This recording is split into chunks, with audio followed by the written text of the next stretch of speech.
Assalamualaikum warahmatullahi wabarakatuh. Kali ini saya akan memaparkan rencana pelaksanaan pembelajaran yang telah saya buat. Yang pertama adalah model pembelajaran. Model pembelajaran yang digunakan adalah problem-based learning atau model pembelajaran berbasis masalah, yaitu jenis model pembelajaran yang melibatkan siswa dalam suatu kegiatan atau proyek. Untuk menghasilkan suatu produk, keterlibatan siswa dimulai dari kegiatan merencanakan, membuat rancangan, melaksanakan, dan melaporkan hasil kegiatan berupa produk dan laporan pelaksanaan. Selanjutnya yaitu teori belajar.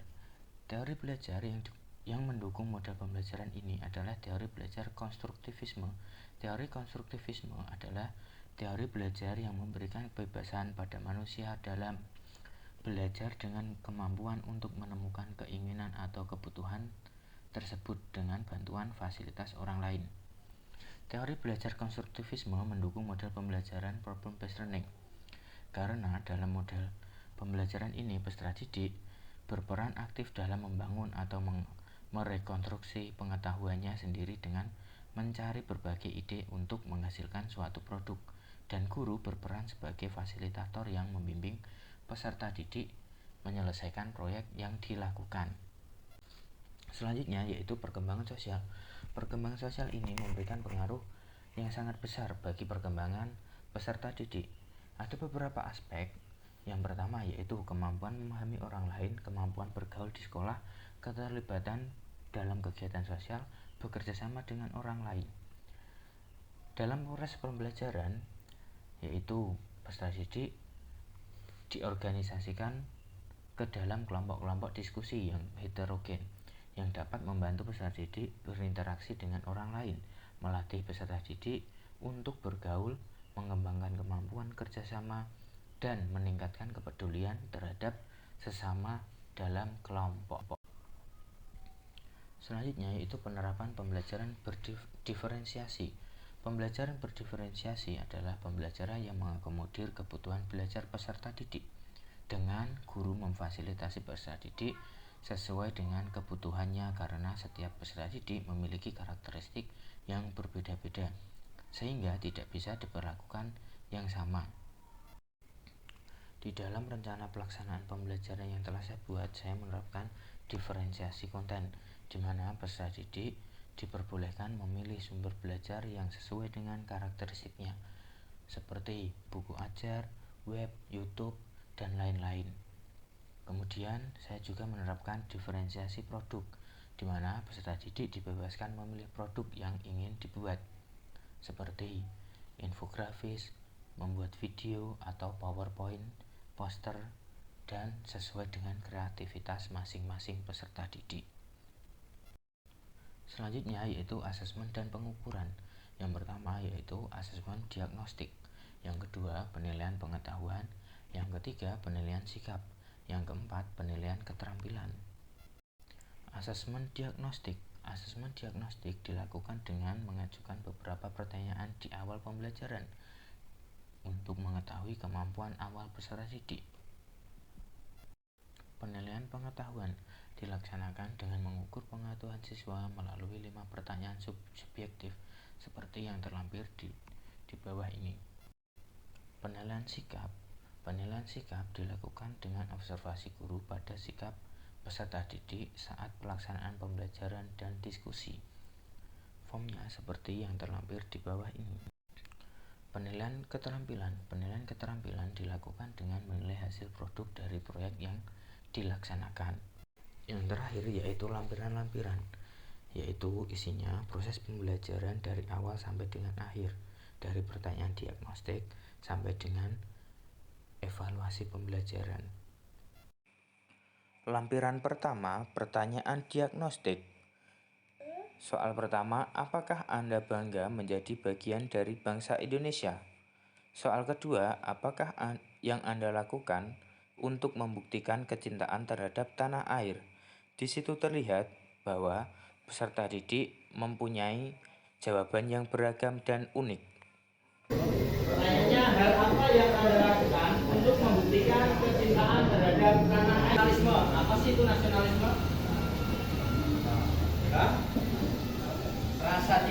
kepada tanah air. Terus apa lagi?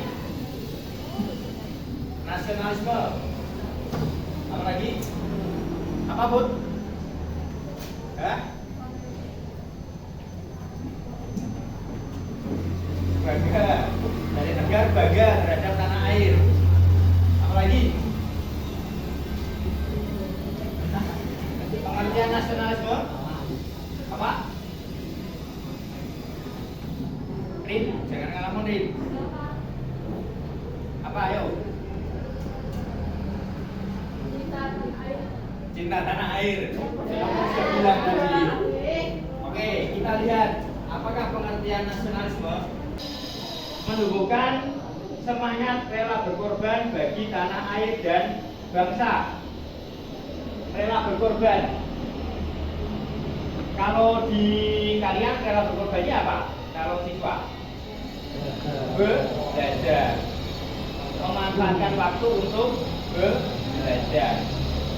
Terus ikut ekstrakurikuler yang bermanfaat bagi diri sendiri dan misalnya kita seperti tegar, kita futsal, ya dah, ikut ekstra futsal dan ikut lomba dan sebagainya, seperti itu.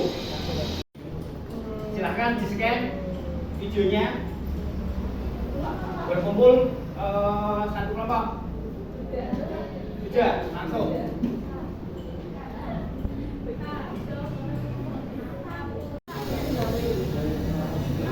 Mau buat apa?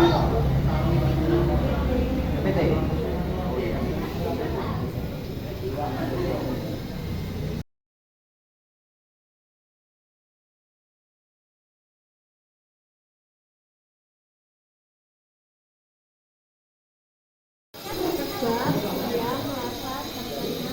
Anak elemen tembak-tembak aja.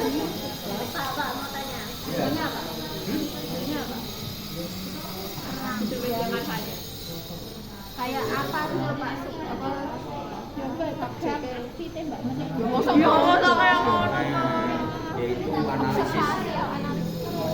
analisis apa nasionalisme gitu aja. Indonesia tidak memperlakukan. Aku pro BTW tapi kan tak bayar. Itu kan pertanyaannya ada toh tadi. Tidak ada. Kita minta damai itu. Disesuaikan dengan apa namanya video yang ditonton. Jadi kan alat asli sumber daya alamnya tinggi, tapi warganya sudah Allah ya. Iya, merasa Indonesia tidak memperlakukannya dengan adil dan sejahtera. Orang dengan adil tanpa memikirkan kesejahteraan masyarakat.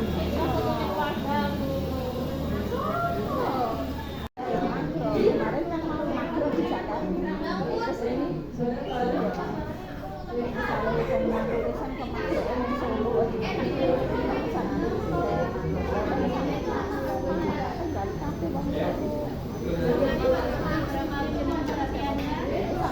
Didengarkan namanya. tapi orang ikut